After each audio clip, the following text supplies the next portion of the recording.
Estamos começando o Democracia de hoje, destacando que a obesidade é uma doença crônica e progressiva que tende a piorar com o passar dos anos.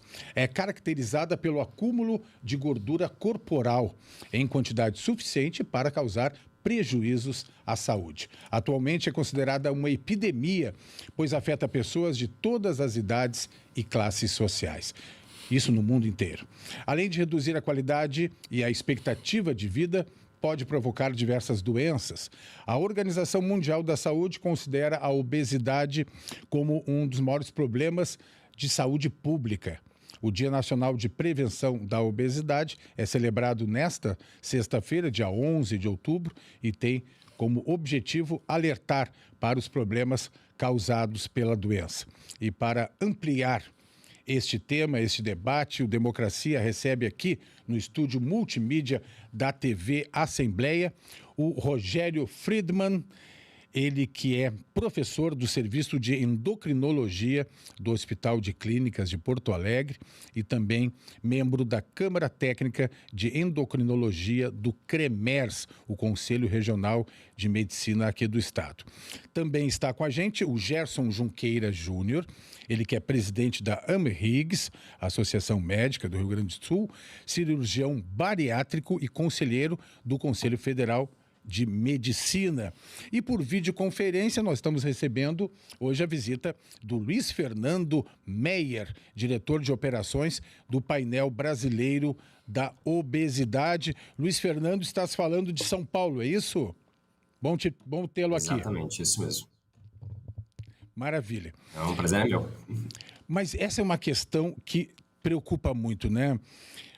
Luiz Fernando, Rogério, Gerson, porque a gente estava até conversando um pouco antes de entrar aqui, de começar o programa, ela hoje está preocupando mais que a própria desnutrição, a obesidade.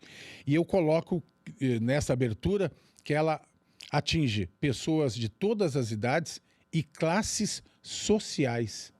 É isso, Rogério? Bom, prazer tê-lo aqui. Muito obrigado. Obrigado pelo convite, um prazer estar aqui com o Gerson, com o Fernando também.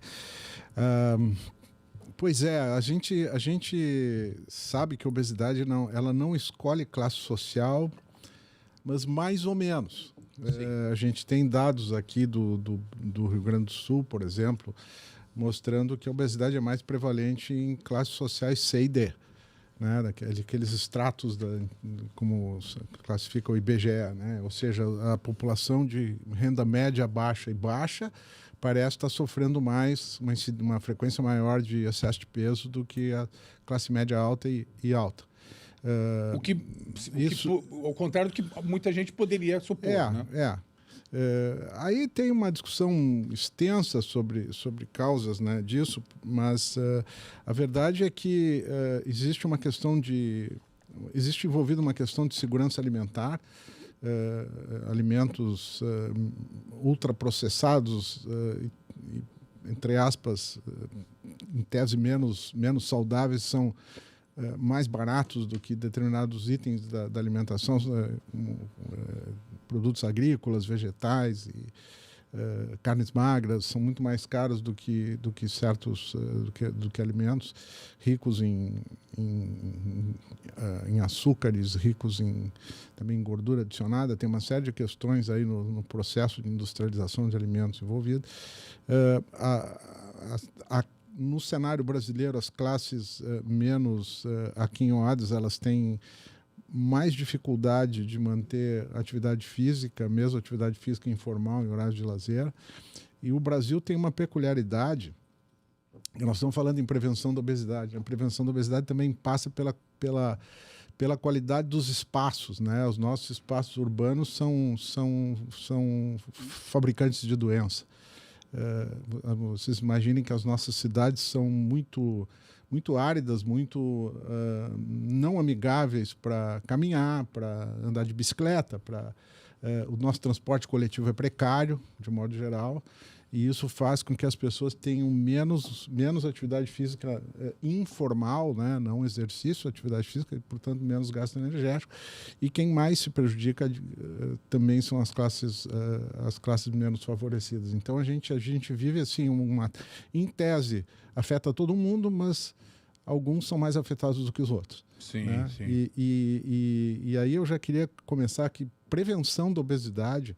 A gente tem a nossa cultura tem uma tendência de jogar no paciente a responsabilidade por tudo. Então, assim, a gente tudo diz assim, o senhor tem que aprender a se alimentar melhor para prevenir o problema. Não é um problema individual, é um problema epidêmico. Se é epidêmico, é saúde pública.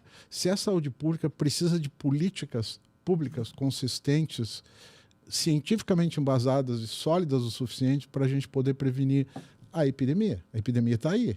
A gente tem que impedir que ela se alastre. Para isso, precisa de políticas públicas. Nós não temos. Esse já é um dado importante e negativo, né, Gerson? Antes de mais nada, como é que está a Higgs? A Associação Médica está muito bem, está engajada nesse Dia Nacional de Combate à Obesidade, junto com a Sociedade de Endocrinologia e Metabologia aqui do Rio Grande do Sul. Algumas ações que a gente está fazendo nesse dia. Enfim, claro, não dá para esquecer aí que a gente vivenciou aí agora nos meses de maio, julho até agosto, uma operação de guerra lá na Higgs por conta das enchentes. Sim, né? Nós acompanhamos. Tivemos apoio aqui da Assembleia Legislativa na nossa plataforma de atendimento de telemedicina para todo o Rio Grande do Sul, para os 497 municípios, né, com apoio com a chancela aqui da Assembleia Legislativa, isso foi muito importante. Mas, enfim, como o Rogério falou, a epidemia do século XXI é a obesidade, isso envolve todas as classes, todas as raças, mas principalmente está envolvendo também os nossos jovens, as nossas crianças, que têm tido um aumento considerável de obesidade nessa faixa etária. Estava vendo aqui alguns números do ano passado, de 2023, né? Veja assim, a metade da nossa população tem excesso de peso. 56,8% da nossa população brasileira tem excesso de peso. Faixa etária, 45, 54 anos, faixa etária média. Obesidade, daí quando falamos em IMC acima de 30, quase 30% da população tem obesidade. Também na mesma faixa etária, mas nas crianças e adolescentes isso aumentou 90%. Que loucura. 90%, quando comparado com 5 anos atrás, por exemplo.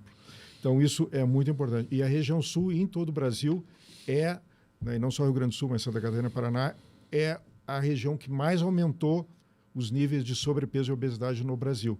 Então, isso são dados bem recentes, 2023, da Covitec, que tem a Universidade Federal de Pelotas capitaneando esses estudos aqui, de todo o Brasil. É uma coisa que chama atenção, muito preocupante, como o Rogério já comentou. E eu quero depois falar para a gente explicar o que é sobrepeso, excesso de peso, né? Obesidade, existe a obesidade mórbida, que seria um ponto mais grave ainda. Luiz Fernando Meyer, eu queria que tu explicasse esse painel brasileiro da obesidade, como é que ele funciona, né? Como é que vocês atuam, né? Obrigado por estar aqui com a gente. Eu que agradeço. O painel ele lida exatamente com esse desafio que o Rogério e o Gerson mencionaram, da obesidade ela ser uma questão social multifatorial também, e a gente precisar das políticas públicas para conseguir lidar com esse desafio. Realmente não é uma questão simplesmente de comportamento das pessoas, se as pessoas se alimentam bem, se alimentam mal, se fazem mais ou menos atividade física. É uma questão de saúde pública que precisa ser lidada dessa forma. E por ser um desafio complexo, multifatorial, multicausal, o painel brasileiro da obesidade lida com isso. Então, a gente faz um trabalho nacional e articulado também com a Federação Mundial da Obesidade, buscando trazer todas as perspectivas que falam sobre obesidade, desde as perspectivas médicas, então os médicos, associações médicas, sociedades médicas, até também as pessoas com obesidade, também outras áreas que falam sobre alimentação, que falam sobre atividade física, mas também que falam sobre psicologia, que falam sobre desenvolvimento urbano, que falam sobre economia. Então, a gente precisa ter uma articulação ampla para conseguir lidar com esse desafio, não só do ponto de vista da política pública, aí, nesse caso, mas também do ponto de vista de como a doença e a condição é entendida na sociedade. Porque a gente tem um estigma muito grande em cima da pessoa com obesidade no Brasil e no mundo, de forma geral, uma culpabilização muito grande pela condição das pessoas.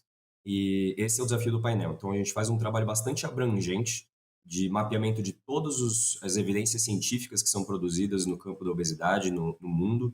A gente produz conhecimento também em cima disso, em cima dos dados também que a gente tem no Brasil. O Gerson colocou os dados do Covitel, a gente tem a Vigitel, a PNS, a POF, né, que é a Pesquisa de Orçamentos Familiares, a gente tem também o CISVAN, que é o Sistema Nacional de Vigilância Alimentar e Nutricional. Então, a gente tem alguns sistemas e inquéritos nacionais que a gente vem trabalhando com esses dados para conseguir também fazer um monitoramento cada vez mais rigoroso e chegando, no final de contas, com uma articulação de vários atores públicos e privados para incidir na política pública, seja no legislativo ou no executivo, para a gente ter políticas públicas e projetos de lei e outras medidas regulamentares também, cada vez mais direcionadas para conter o aumento da prevalência da obesidade. E, como já foi colocado também, vem crescendo muito e vem crescendo especialmente nas classes mais baixas, né? E isso também é um fenômeno global. Se a gente vê o Atlas Mundial da Obesidade desse ano, a gente consegue ver que os países de rendas médias, não os de renda mais alta, nem os de renda mais baixa, mas os países de renda média, como o Brasil, são os que estão tendo o aumento mais acelerado da prevalência da obesidade no mundo. Porque até o Rogério estava comentando né, que o problema maior da falta de políticas públicas. E tu citaste isso, Luiz Fernando. Mas a produção de conhecimento que vocês estão tendo, isso não está chegando aonde precisa chegar? Como é que poderia ser feito isso? Para orientar, né, essas políticas. Tem várias recomendações globais, inclusive, que a OMS consolidou, junto com a Federação Mundial da Obesidade, uma série de recomendações para o manejo da obesidade em 2022, para vocês terem ideia. Foi a primeira vez que a Organização Mundial da Saúde realmente se debruçou sobre o tema e fez uma carta de recomendações para todos os países incorporarem o que tem de mais atual nas evidências para o manejo da obesidade. E o Brasil, inclusive, é um dos países prioritários para a implementação dessas recomendações para o manejo da obesidade, um dos 25 países no mundo prioritários. Ele foi escolhido como um país prioritário, inclusive por conta do SUS, do SUS e do Guia Alimentar para a População Brasileira, que são duas cartas maravilhosas que a gente tem para enfrentar a obesidade. São recursos que outros países não têm. E a gente precisa, então, usar as evidências, usar essas recomendações da OMS para conseguir enfrentar o aumento da prevalência. Então, as evidências não faltam. A gente já tem muita pesquisa de fato. O desafio agora é saber trazer as evidências que vêm de vários lados. Então, tem pesquisas sobre desenvolvimento urbano, tem pesquisa sobre atividade física, tem pesquisa sobre o acolhimento e o estigma da pessoa com obesidade, que precisa ser acolhida sem estigma. Então, a gente tem várias pesquisas. O desafio que vem sendo enfrentado ao longo dos últimos anos aí, e ao longo de muitos anos, a gente já tem um acúmulo de conhecimento bastante robusto, é trazer essas evidências, de fato, para dentro da política pública. E aqui é sensibilização dos atores públicos, eu não digo só do governo federal, né? O governo federal tem mais ou menos proximidade, né, e intenção de lidar com o tema da obesidade, de acordo com a gestão. Então, agora, por exemplo, a gente tem a Política Nacional de Prevenção da Obesidade de forma intersetorial sendo desenvolvida pelo Ministério do Desenvolvimento Social, com base em bastante evidência e com base em um monitoramento inicial do que foi feito em outros países, outras pesquisas que foram desenvolvidas. Então, é um trabalho de incidência política, de advocacy e especialmente de todos os atores sociais e da academia e das sociedades médicas e das pessoas com obesidade também. A gente está falando com os nossos governantes e falando sempre em proximidade com os conselhos também para fazer essa transição, né? Trazer o conhecimento para dentro da política pública. É um trabalho constante e permanente, né? Sim, perfeito. Rogério, em cima disso, até tem um colega seu que eu vi uma declaração na internet falando que ninguém tem obesidade porque quer ou escolhe ser obeso.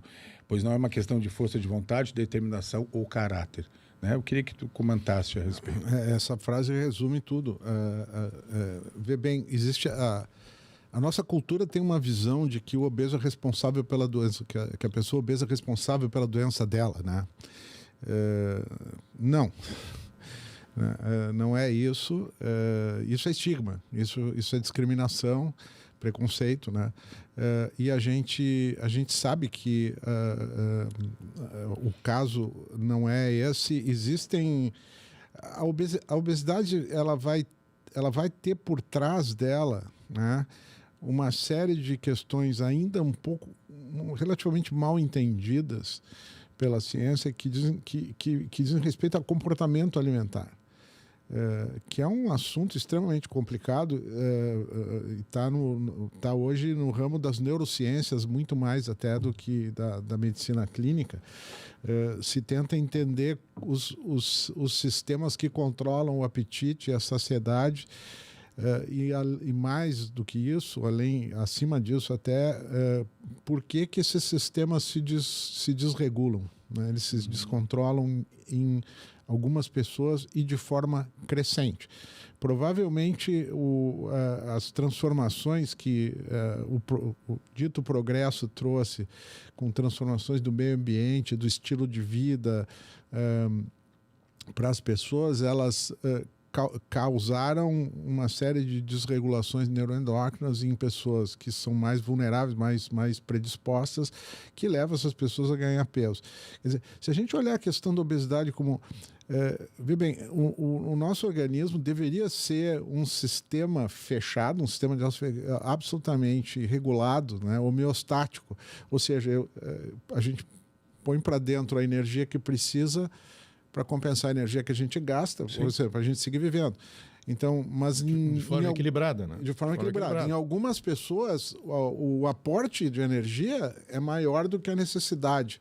E aí é uma questão de contabilidade, né? Quer dizer, se eu tenho Aí entra o superávit e déficit, né? O superávit e déficit. Então, se eu estou gerando um superávit, eu vou ter que acumular esse superávit de alguma forma. Eu vou ter que depositar esse superávit. E a forma como o nosso organismo faz isso é depositar em gordura.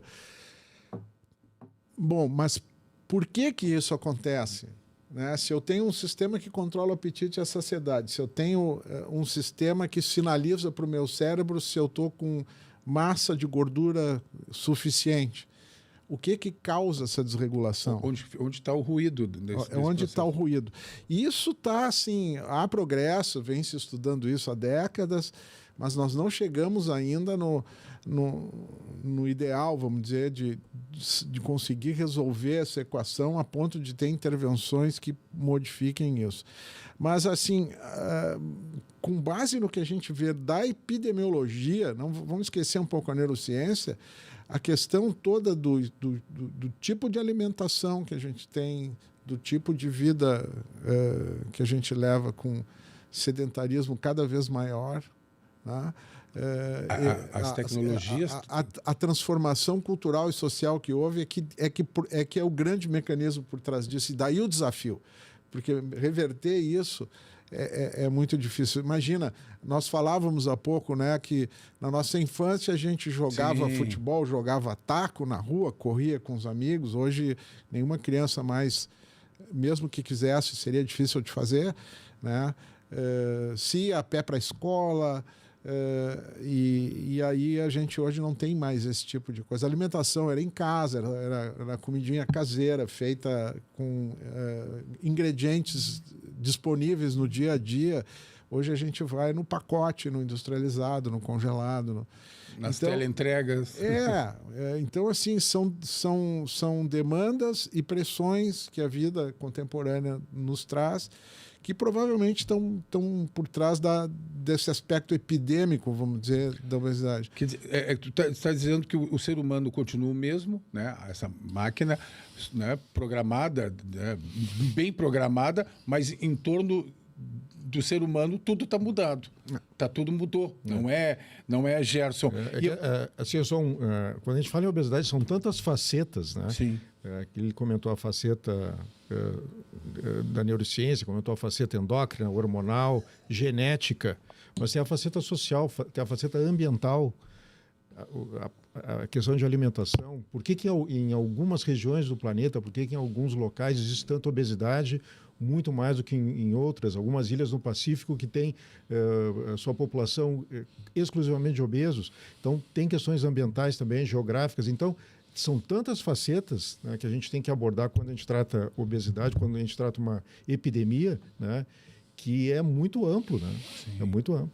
E nós estamos falando de prevenção, porque seria o ideal, prevenir sempre é melhor, né, do que remediar. Mas, em função desse descontrole, né, e Gerson, tu és um cirurgião bariátrico, eu imagino que isso, ao longo dos últimos anos, tem aumentado muito a procura das pessoas, porque, sei lá, há 20 anos eu não conhecia ninguém que tinha feito.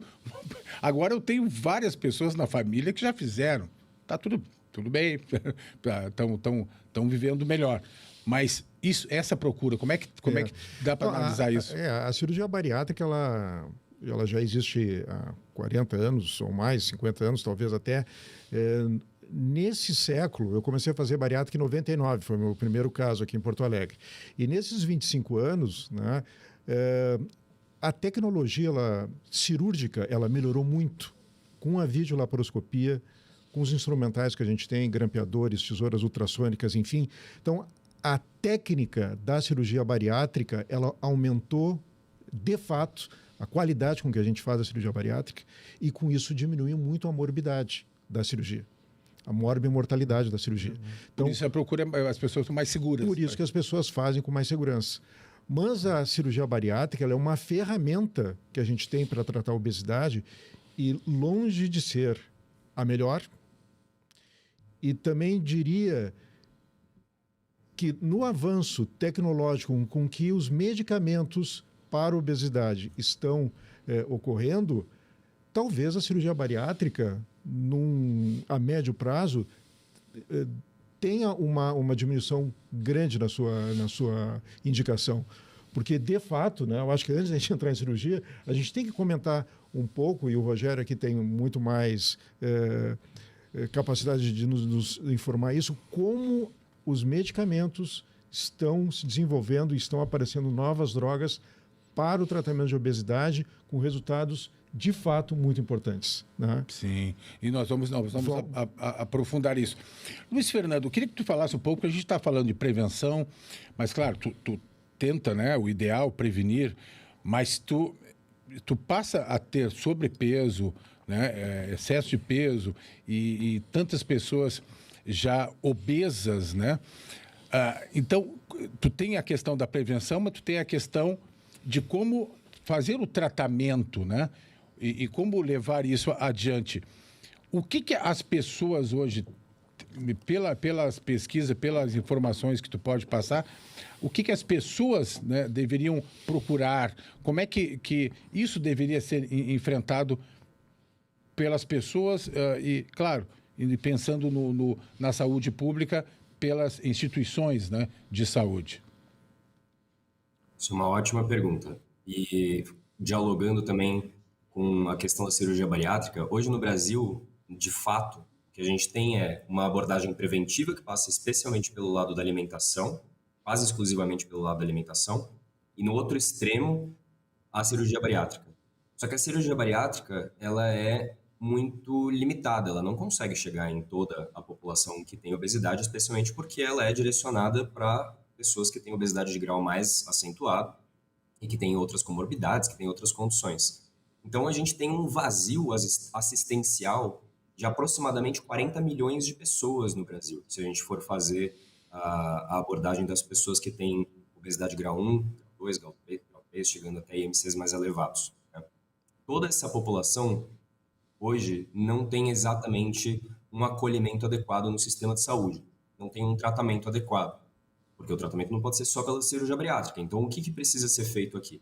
A gente já tem no Brasil, há vários anos, várias linhas de cuidado do Ministério da Saúde e também de algumas sociedades médicas, como a ABESO, né, que é a sociedade que estuda sobre obesidade já desde a década de 80.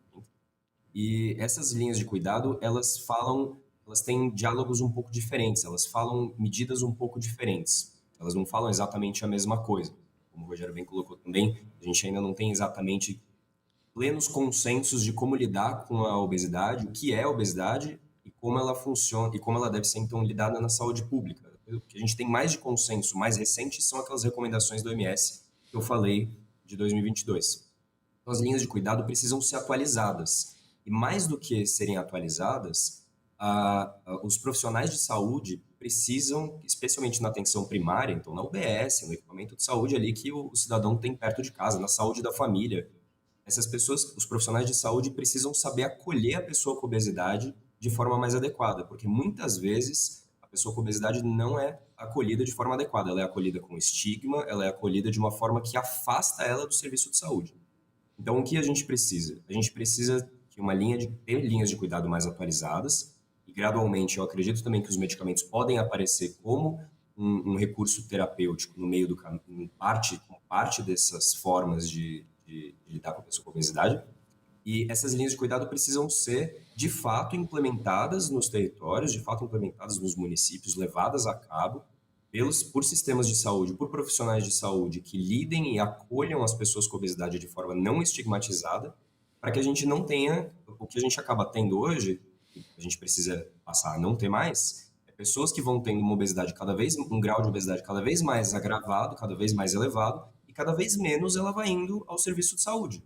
Ela vai cada vez menos procurando um médico, inclusive por outras doenças que ela pode ter, doenças articulares, doenças cardiovasculares e assim por diante, porque ela, quando chega no sistema de saúde, ela é estigmatizada. Muitas vezes, muitos profissionais, e a gente tem estudos sobre isso, tem pesquisas sobre isso, tem mais do que relatos também, a pessoa chega num serviço de saúde por alguma doença, questão respiratória que ela está tendo, por exemplo, dificuldade de respirar, dormir, coisa assim, e quando ela chega, a questão dela não é tratada, não é lidada de forma adequada pelo profissional, porque o profissional olha para ela e fala, você está com obesidade, vai se alimentar melhor e parar e fazer atividade física.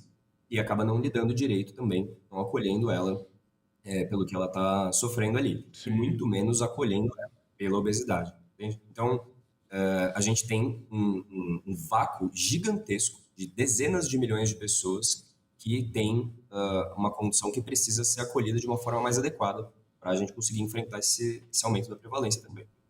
Muito bem, tem outros temas eu quero aqui abordar com vocês na segunda parte do nosso Democracia. Luiz Fernando Meyer, Rogério Friedman e Gerson Junqueira Júnior, os nossos convidados de hoje aqui no programa, que vai para um rápido intervalo e nós voltamos na sequência.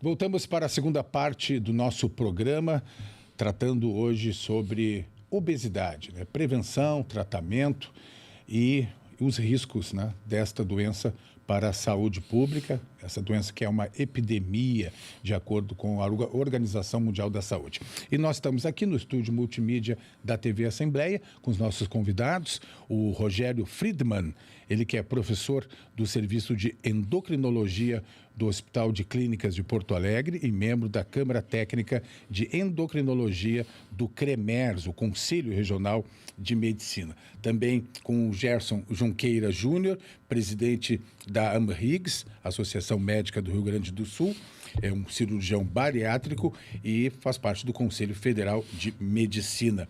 E ainda com Luiz Fernando Meyer, diretor de operações do Painel Brasileiro da Obesidade, que está em conexão com a gente diretamente de São Paulo. Mas eu queria a gente falar um pouquinho do que as pessoas estão, imagino, esperando também, falar um pouquinho nós falamos de prevenção, mas, né, e tratamento, falar um pouquinho das causas. O que tem de hoje na ciência, começando, Rogério, que apontam isso? São causas genéticas, nós falamos de alimentação, sedentarismo, teria que cada pessoa precisaria ter o seu próprio diagnóstico de por que ela está não só obesa, mas também sobrepeso, porque é o caminho, né, para a obesidade, né? Olha, idealmente sim. Eu acho que a gente ainda está um pouco longe disso, mas em algumas circunstâncias a gente já consegue dar um certo caráter individual, principalmente naquilo que é a avaliação de comportamento. A gente consegue avaliar o comportamento alimentar de uma pessoa, a gente tem mais recursos para ajudar.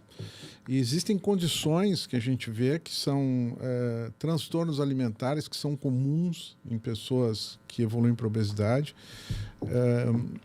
que a gente tem critérios diagnósticos e abordando adequadamente esses transtornos, a gente consegue ajudar muito os pacientes. A gente lida com, nos ambulatórios que atendem pacientes com obesidade classe 3, principalmente, que são os pacientes mais graves, que eventualmente eles vão seguir para a cirurgia bariátrica. A gente fez alguns levantamentos no Hospital de Clínicas, também no Hospital da PUC, tem uma porcentagem muito alta desses indivíduos que têm alguns transtornos, como, por exemplo, o transtorno de compulsão alimentar, o transtorno do comer emocional, tem padrões alimentares desorganizados. Então, hoje já o tratamento não farmacológico, não cirúrgico da obesidade passa muito pelas ciências do comportamento, né? E as equipes que atendem a obesidade têm que ter profissionais de saúde mental engajados, porque senão a gente não consegue os resultados tão bons, né? Os próprios profissionais de nutrição hoje eles estão se capacitando para uma abordagem mais comportamental. Alguns fazem, inclusive, formação em terapia cognitivo-comportamental para poder ajudar melhor o paciente, né? Psicoeducação. Tem uma série de intervenções que a gente vai procurar oferecer para o paciente de acordo com o entendimento que nós temos de como é a relação dele com o alimento, como a relação dele com a saúde dele mesmo e com o mundo. A gente consegue daí individualizar um pouco mais. Mas os mecanismos exatos, aquele refinamento da molécula, da fisiologia, esses a gente ainda não consegue chegar neles, né, com esse grau de detalhamento a ponto de poder propor intervenções tão individualizadas como talvez eventualmente a gente vai conseguir. Tá? Isso explica o fato de a gente não ter isso ainda explica porque nenhum tratamento é 100% eficaz. Sim. Ele vai ser eficaz para alguns tipos de pacientes com algumas questões, com algum tipo de perfil genético, algum tipo de perfil metabólico, mas não é uma coisa transparente, a gente não consegue enxergar isso ainda, né? Então a ciência vem evoluindo no sentido de tentar individualizar para poder dar uma assistência melhor para as pessoas. Sim. Já que nós não conseguimos produzir um case para esse programa, eu me proponho a ser esse case, né? Eu tenho 58 anos, fui atleta e tinha 75 quilos com 18, 20 anos, né? Aí alguém me disse assim, não, normalmente se aumenta 1 quilo as pessoas, né? Claro que não trabalham como a gente está falando aqui, aumenta 1 quilo por ano. E eu falei, mas não pode. Aí eu fiz o cálculo e aumentei 1 quilo por ano, né? E a questão, eu fico pensando, aí alguém me diz, está comendo muito. Ansiedade. Aí sempre essa palavra vem colada, né? Ansiedade. E a outra que eu reconheço, né? Recompensa. Eu como também para recompensa. Imagino que muita gente esteja, né? E eu sei que muitos amigos meus também com esse sobrepeso. Mas isso é preciso tratar. E já que estou falando de prevenção, nada melhor que começar na infância, né, Gerson? Né? Porque a obesidade infantil também é uma realidade. Eu queria ver contigo e depois com o Luiz Fernando também nesta linha. Porque o jeito que as crianças se alimentam, eu não sei se é fato, né? Isso determina depois um adulto, a possibilidade maior de um adulto obeso. Isso pode acontecer? Pois é, como eu falei, a preocupação nossa com a obesidade nos adolescentes e nas crianças é muito forte, muito intensa, né? Já visto os números que eu comentei no início, né? De crescimento. Essas políticas educacionais, de alimentação, elas devem começar já na infância, muito cedo, né? Na escola, com os adolescentes. Depende dos pais, né? E, evidentemente, é isso que eu ia comentar agora, evidentemente que o exemplo vem de casa. Sim. Né? Se os teus pais têm obesidade, os teus pais têm um comportamento alimentar não adequado, certamente isso vai se refletir na criança, no adolescente, e ele vai ser certamente um adolescente com sobrepeso ou obeso. Né? Então, isso precisa ser atacado de forma firme, de forma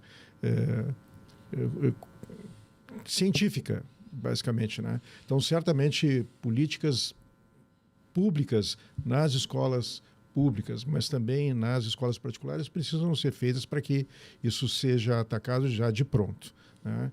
E a gente vai ver isso depois no adulto jovem, que também é uma faixa etária de aumento da obesidade. Acho que tu me perguntou em algum momento como é que a gente calcula, como é que a gente sabe isso, para saber o que está acima eu tinha até te colocado aqui, como é que a gente calcula o IMC, o índice de massa corporal, até para saber se eu sou obeso, não sou, estou em sobrepeso, não, enfim. Então, o IMC, a minha dúvida é essa, eu estou sobrepeso ou obeso? Tá, a única dúvida. O IMC, então, o índice de massa corporal, a gente calcula é o teu peso dividido pela altura ao quadrado, tá? Então, quando o nosso IMC normal é na faixa dos 18,5 a 25. Então, se o teu IMC está 23, 24, né, tu estás com IMC normal. De 25 a 30 é o sobrepeso. De 30 a 35 entra na obesidade. Obesidade grau 1, obesidade leve. De 35 a 40, o IMC, obesidade severa, obesidade grau 2. E acima de 40, aí a obesidade grau 3, a dita obesidade mórbida. Né? Hoje, nós não indicamos cirurgia bariátrica exclusivamente com IMC. Hoje, para a gente indicar cirurgia bariátrica, a gente, além do IMC, idade, o número de comorbidades, o número de doenças associadas que esses pacientes têm e também o tempo de obesidade. O tempo de obesidade, o tempo de instalação da obesidade e os tratamentos já realizados ao longo do período de obesidade. Então, com esses 4 pilares, IMC, idade, comorbidades e tempo de doença, é que a gente vai ver quem são os pacientes que são indicados para a cirurgia bariátrica. Mas como o Luiz Fernando falou, quando a gente pensa em cirurgia bariátrica como tratamento, isso é uma ferramenta por um público muito particular, muito pontual, né? Também temos que levar em conta que o SUS hoje oferece cirurgia bariátrica, mas não nos números que a gente precisaria. Hoje a gente faz cirurgia bariátrica 10 vezes mais na saúde suplementar do que no SUS, né? Então, através de planos. Através de planos de saúde, né? Então, o ano passado a gente teve quase 70 mil cirurgias bariátricas pela Unimed, Bradesco, Golden Cross, Sul América, enfim, na IP, mas nós tivemos em torno de 6.500 pelo SUS, né? Então, é 10 vezes menos, né? E nós temos uma população obesa muito mais prevalente, conforme o Rogério falou, né? Só para exemplo que eu tenho é assim, eu te pergunto, não é a solução final se não houver, já que estamos falando de comportamento, uma orientação para as pessoas depois dessa cirurgia, porque eu conheço pessoas que engordaram depois disso, né? Perfeitamente. Então, no momento que quando um paciente que tem indicação de cirurgia bariátrica, ele vai precisar, além do cirurgião, de um bom cirurgião, ele vai precisar de um endócrino, do clínico, do psicólogo e do psiquiatra, então a equipe de saúde mental muito forte, da nutricionista, da atividade física, né, de um profissional de educação física. Então, toda essa equipe multidisciplinar, e o paciente tem que estar engajado nesse programa de cirurgia bariátrica. A cirurgia bariátrica não se restringe àquela hora e meia, 2 horas que ele está na mesa comigo, né? Ele precisa muito, muito, muito mais desse programa nos próximos meses ou anos para que ele se mantenha num peso adequado, que ele perca peso de forma saudável, mas mais do que perder o peso é a manutenção dessa perda de peso. E aí surge a cirurgia revisional, vamos fazer cirurgia de novo. Eu sou sou muito contrário até à cirurgia revisional, né? Por quê? Porque aquele paciente que fez a cirurgia bariátrica uma vez, claro, salvo algum problema técnico de fato na cirurgia, o estômago ficou muito largo, a boca anastomótica está alargada demais, enfim, caso pontualmente algo técnico na cirurgia, né, o problema é comportamental. Então, se não deu certo uma vez, evidentemente não vai dar certo na segunda vez ou nem na terceira vez. Eu vou tirar o estômago do paciente, ele vai continuar engordando. Que aí tem que trabalhar. Tem que trabalhar um outro órgão, que é o cérebro, né? Eu tenho um colega cirurgião digestivo que brinca, ele não gosta de cirurgia bariátrica, de vez em quando ele nos auxilia, mas ele diz assim: vocês cirurgiões bariátricos operam o único órgão do obeso que funciona, que é o estômago, e deixam de ver os outros, né? Principalmente o comportamento, a saúde mental, enfim. Então, isso é muito importante quando a gente vai se pensar em cirurgia bariátrica, né? É uma população muito restrita, são pacientes muito pontuais e que, se não tiver um pós-operatório, um trabalho, um programa de recuperação pós-operatória muito forte, muito firme, com muita aderência, esse paciente vai falir. Ele vai perder peso, mas a curva vai subir. Depois de 12 meses, 15 meses, ele vai voltar a ganhar peso. Luiz Fernando, muito bom. O Luiz Fernando, ainda sobre essa questão, né, que a gente fala em prevenção, então, com o foco nas crianças, e o papel da escola, da família, a questão de comportamento.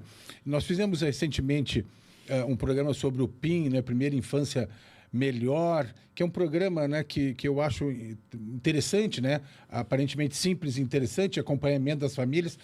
Por aí, o que poderia ser feito, até a título de política pública, com acompanhamento, com assessoria, com, o paciente, né, independente da idade, poder contar, né, com essas informações e com um projeto de vida que daria para... Né, porque a questão de inúmeras doenças que advêm justamente dessa obesidade, né, Luiz Fernando?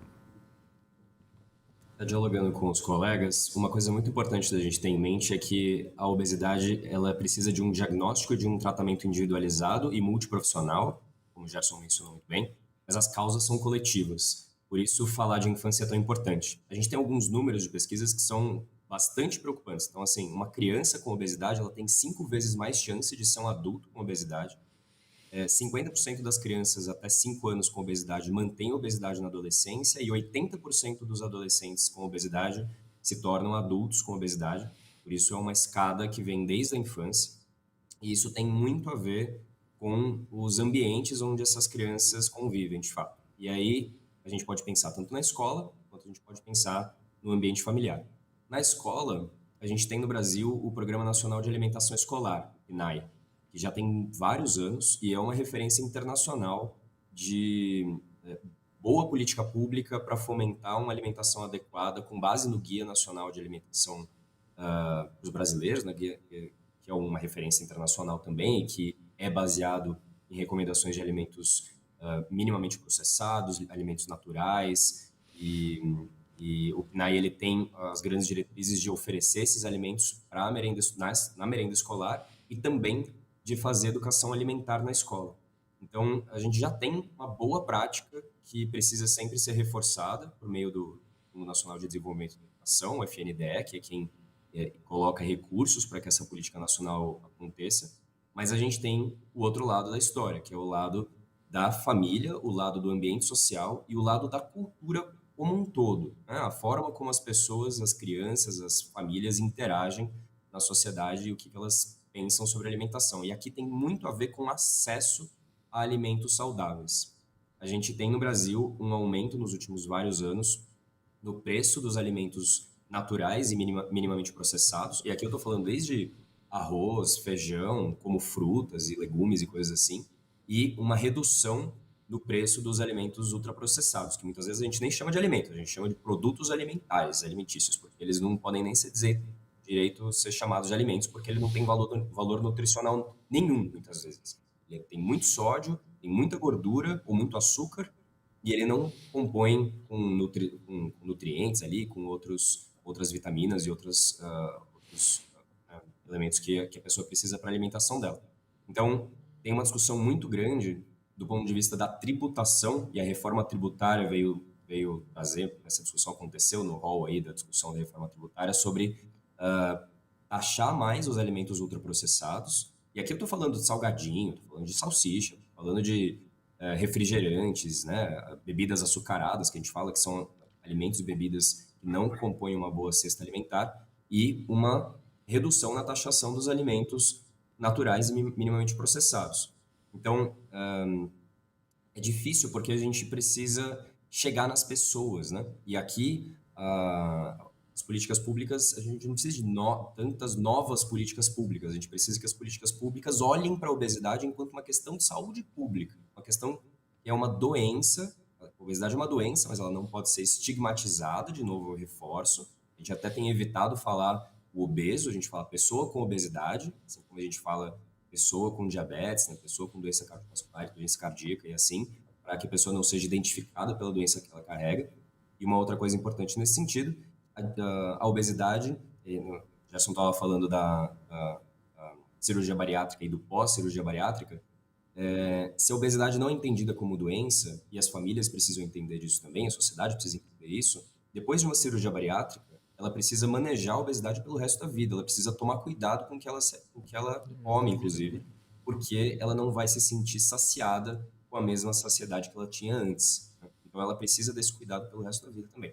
Então é uma questão de cultura, né? Isso é o que faz a obesidade ser mais complexa para a gente lidar com ela. Luiz Fernando, para a gente buscar mais informações desse trabalho realizado por vocês, desses conteúdos produzidos, como é que a gente pode fazer?